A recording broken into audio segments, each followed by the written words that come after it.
প্রতিষ্ঠার প্রায় ৩.৫ দশক পর এই প্রথম পরিচালন কমিটির ভোট হচ্ছে পুরাতন মালদার তাঁতবিহীন তন্তুজীবী সমবায় সমিতিতে।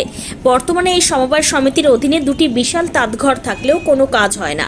তবে প্রতি বছর নিয়ম মাফিক সভা হলেও কোনো নির্বাচিত পরিচালন কমিটি ছিল না। এইবারেই প্রথম ভোটের মাধ্যমে পরিচালন কমিটির সদস্যদের নির্বাচন করা হচ্ছে। মোট ৯টি আসনের জন্য ১৯ জন প্রার্থী লড়াই করছেন। সমিতির ২২৫ জন সদস্য তাদের ভোটাধিকার প্রয়োগের মাধ্যমে ৯ জনকে বাছাই করে নেবেন। শুক্রবার এদিন আনুমানিক 10:30 নাগাদ পুরাতন মালদার কোর্ট স্টেশন এলাকায় অবস্থিত সমিতিতে ভোটদান শুরু হয়। ভোটকে কেন্দ্র করে যাতে কোনো অশান্তি না হয় তার জন্য নিরাপত্তা ব্যবস্থা ছিল যথেষ্ট আঁটোসাঁটো।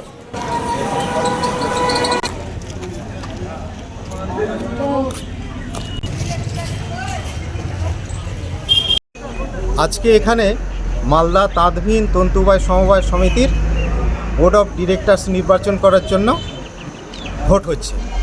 এটা cooperative election commission of West বেঙ্গলের মাধ্যমে হচ্ছে।